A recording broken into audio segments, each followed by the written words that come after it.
Hey everyone, and welcome back for another deep dive with us. Yeah, always fun to be back.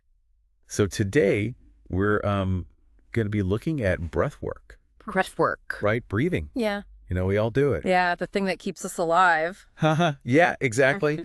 And we've got a great video of Sadhguru talking about breathing, and then we're going to kind of branch out from that and talk about some other techniques. Yeah, he's got a lot of wisdom to share. For sure. So are we ready to dive in? yeah, let's do it. So in this deep dive, we're going to be exploring the world of breath work. Okay. Breath work is, that thing we do all day, every day without even thinking. Right. But it turns out there's so much more to breathing than just keeping us alive. Yeah.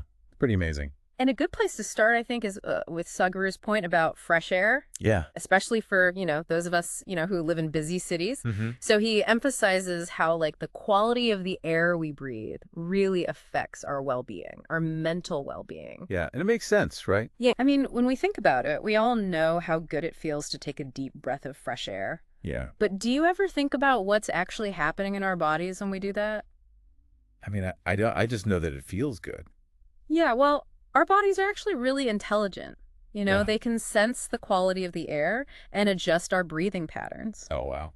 So in environments with fresh, clean air, we naturally take deeper, more fulfilling breaths. Oh, And that's because our bodies know they can get the oxygen they need with less effort. I see. It's like switching from, a tiny little straw Uh-huh. to this big open pipe. Okay. You can just absorb more oxygen with each breath. Yeah. And that, of course, benefits every cell in your body. Wow, that's so cool. I never even thought about that. Yeah, and that makes those weekend trips to the mountains or even just a walk in the park even more important. Right. So we should all be, going out into nature Yeah, get some fresh air. as much as possible, Well, yeah. as much as we can. All right. So moving on to some specific techniques. Yeah. One that caught my eye was Nadi Shodhana. Okay, Nadi Shodhana. Yeah. And this one is described as a yogic practice for cleansing something called nadis.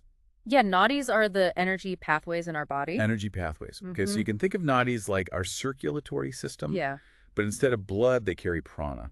Yeah, prana, which is the vital life force energy. So there are thousands of these nadis. Yeah, all throughout the body. But Nadi Shodhana focuses on purifying two main ones. Ida and Pingala. Okay, Ida and Pingala, got it. Yeah. So by cleansing these main energy channels, we're basically improving the flow of energy throughout our whole system. You got it. That's exactly it. Cool. So what's particularly interesting about this one is how it connects to mental and emotional balance. Right. So Sadhguru explains that by balancing the flow of breath between the nostrils, which is what this technique does, we can actually create balance in our thoughts and emotions. Right. Like if you can balance the breath, you can balance your mind. Wow, that's pretty amazing. Yeah. And so Nadi Shodhana is known for its calming and grounding effects. Mm. And a lot of people find that practicing it regularly just makes them feel more centered, less reactive to stress. That definitely sounds like something we could all use a little bit more of these days. For sure, Yeah. especially in today's world. Yeah, for sure. Okay, so now another technique that stood out to me was Kapalabhati. Okay. And Sadhguru mentions this one can address a really wide range of health issues. Oh, wow. Yeah. What's the story with this one?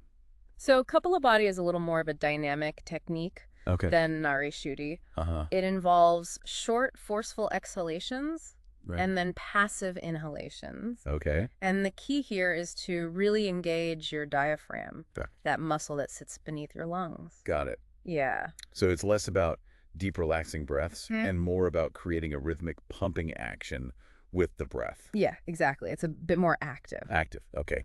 And one way to know you're doing Kapalabhati correctly is if you feel this subtle warmth or even a bit of sweat developing at the top of your head. It's at the top of your head. Mm-hmm. Okay. So we're looking for a physical sensation to know we're doing it right. Exactly. Yeah. Okay. It's always a good idea to start slowly with any breathing practice and pay attention to how your body feels. Right. While the sensation of warmth is often described, it's not the only indicator of correct practice. Go. The most important thing is to focus on those forceful exhalations, Oh, yeah. the engagement of your diaphragm. Gotcha. And if you ever feel any discomfort or dizziness, just stop and rest. Okay. Always best to listen to your body. Good advice. Mm. So it's amazing how something as simple as our breath can have such a huge impact on our physical and mental well-being. Yeah, and it seems like there's so many techniques out there, There are each with its own benefits. Yeah, and that's what makes breath work so fascinating, Mm-hmm. right? And empowering. Yeah, it's like there's a technique out there for everyone. Yeah, I love But whether you're looking to calm your mind, boost your energy, enhance your creativity even. I like it. Okay. Okay, so before we move on to any other techniques, can we maybe circle back to the idea of breath as a connection between the body and mind? Okay. Like, how does that actually work? Yeah, so think about it this way.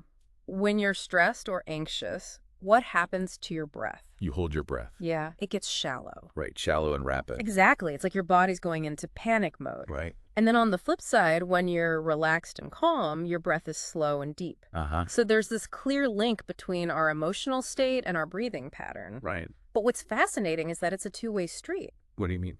meaning that we can consciously change our breath to influence our emotional state. Oh. So we can use those slow, deep breathing techniques Right. to calm our nervous system and reduce anxiety. Okay. Or we can use more energizing breathing techniques to boost our mood, increase alertness. So it's like having a built-in tool to regulate our emotions. Yeah, exactly. That's really cool. Yeah, and it really is. And that's just the tip of the iceberg. Oh. As we explore more techniques, you'll see how breathwork can be used for a whole range of purposes, from improving sleep to enhancing athletic performance, even to connecting with a sense of deep inner peace. Okay, now I'm really excited to dive into some more of these techniques. Yeah. What else have you got for us? Okay, so we've seen how our breath can directly affect our mood and energy levels. Right. But you know what's really going on? Behind the scenes. Behind the scenes, yeah. Yeah. Let's talk a bit about the science behind breath work. Yeah, I'd love to hear that. It's one thing to experience the benefits, but understanding the why makes it, I think, even more powerful. For sure, it's like having a peek under the hood, right? Yeah. So a good place to start is with our autonomic nervous system. Okay. You know, the one that controls all those automatic functions in our body? Right, like our breathing, heart rate, digestion, all that stuff. Exactly. I remember learning about that in school, vaguely. Yeah, it's got two branches. Okay. The sympathetic and the parasympathetic nervous systems. Okay, one revs us up and one calms us down. Exactly. Okay, got it. And guess what? Conscious breathing techniques can directly influence the balance between these two branches. Really? Yeah, so when we engage in slow, deep breathing practices, Right. we stimulate the parasympathetic nervous system, Okay. which triggers all these calming effects throughout the body. Ah, so that's why the 4-7-8 breathing and box breathing are so effective for managing stress and anxiety. Exactly. They're hitting the chill out button on our nervous system. Exactly. Love it. And this research has actually shown that controlled breathing can alter brainwave patterns. No way. Yes. Really? So we can increase alpha and theta brainwave activity, Okay. which are associated with relaxation, focus, and even creativity. Wow. So we're not just calming our body, we're also optimizing our brain function It's pretty incredible. through just breathing. Yeah. That's wild. It really highlights that mind-body connection Yes, and how powerful our breath is. But it doesn't stop there. What else is there? Breathwork impacts our respiratory system Right. in a really direct way. Right. So when we practice deep diaphragmatic breathing, we're engaging our lungs, So, increasing their capacity and improving oxygen intake. right, which is so important for energy and all of our, our Yeah. cells Exactly. to function properly. And this increased oxygenation has a domino effect, Oh, right? tell me more. Benefiting our cardiovascular system, our immune system, even our cognitive function. Wow, so it's all connected. Yeah. It's amazing how something we take for granted can have such a powerful impact Yeah, for sure. on so many different aspects of our health. Totally. So going back to what Sadhguru said about fresh air, Mm-hmm. I mean, we all intuitively know that clean air is good for us. Right? But is there a scientific reason for that? Yeah, for sure. What's going on? Well, scientifically speaking, clean air that's free from pollutants is richer in oxygen. Okay. So it's easier for our respiratory system to process. Okay. So when we breathe in fresh air, our bodies can absorb that oxygen more efficiently. Right.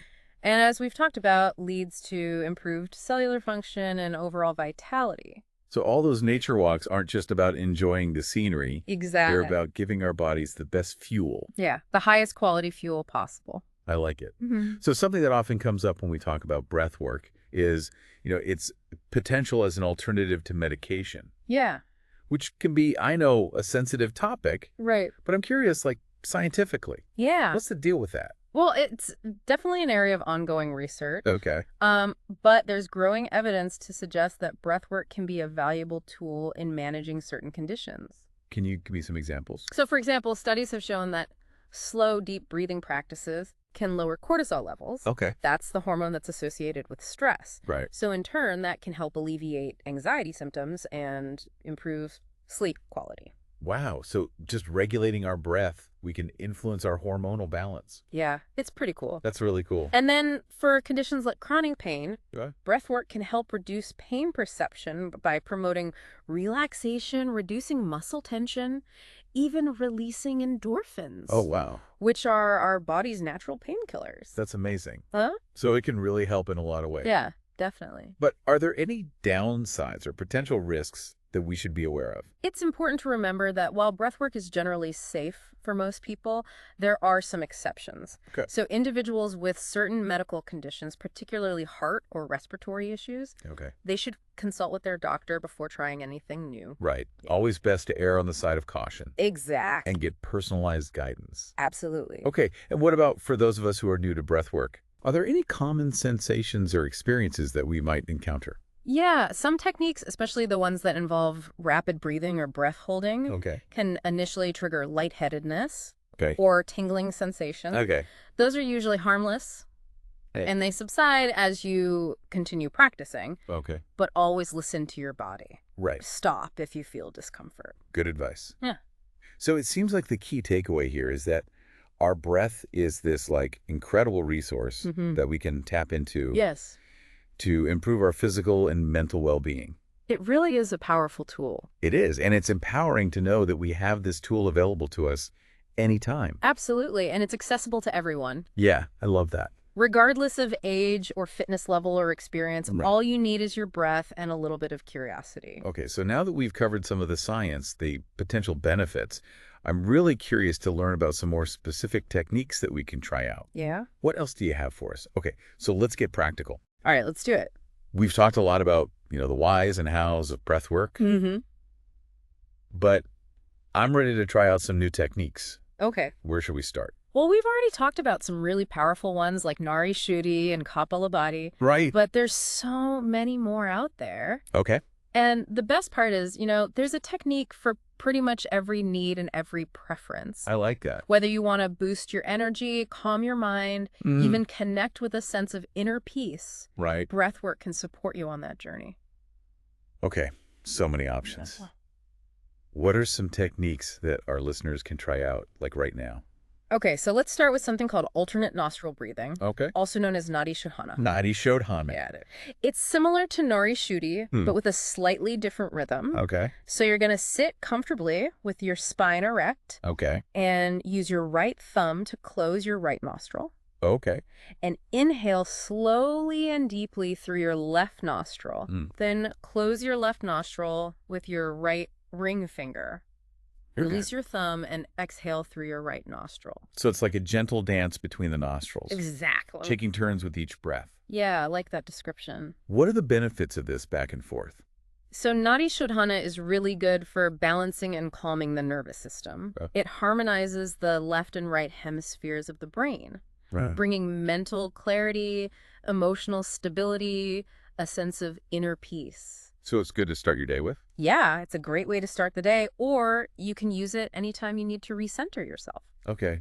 Filing that away for busy mornings. Perfect. What else is there? Okay, let's try something a bit more energizing and expressive. Okay. Have you heard of lion's breath Lion's breath. or simhasana in Sanskrit? Okay. Expressive. Does this involve roaring? Well, kinda. Okay. I'm intrigued. Tell me more. So picture this. You're kneeling or sitting comfortably, hands on your knees, fingers spread wide. Inhale deeply through your nose, and as you exhale forcefully through your mouth, you stick out your tongue towards your chin and open your eyes wide. Okay. That sounds both invigorating and a little bit silly. Uh-huh. I know, right? I like it. It's definitely got a playful element, but it's not just for fun. Okay. Lion's breath helps release tension in the face and jaw, Okay. stimulates circulation, clears the lungs. Interesting. It's a great way to just wake up your energy and boost your mood. I could see this being my go-to before like a big presentation. Oh, yeah, for sure. Speaking of energy, are there any breathwork techniques that can help with focus and concentration? Yes, absolutely. Oh, perfect. There's one called coherent breathing. Coherent breathing. It's particularly effective for enhancing mental clarity and focus. Okay. And the goal here is to slow your breath down to about 5 breaths per minute. Okay. So that means inhaling for a count of 6 and exhaling for a count of 6. So finding that sweet spot where the breath is slow and steady without being too forced. Exactly. Yeah. And what happens is when we breathe coherently, we activate this mechanism called the baroflex. The baroflex. Yeah. And it helps regulate our heart rate variability. And that influences our cognitive function and emotional regulation. Wow. So just slowing down our breath, we can optimize our brain function. Pretty much. I'm adding this to my pre-meeting routine. Yeah, I think you'll find it helpful. This has been amazing.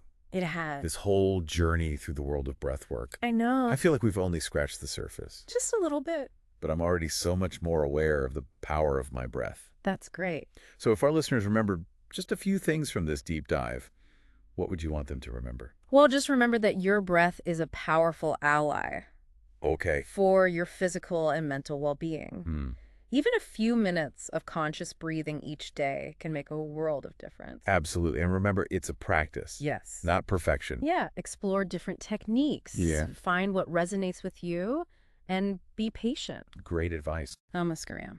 And that's it for our deep dive into breathwork. Great episode. We hope you enjoyed the exploration and that you're ready to discover the incredible power that lies within your own breath. Yeah, it's there waiting for you. Until next time, keep breathing deeply. Yes.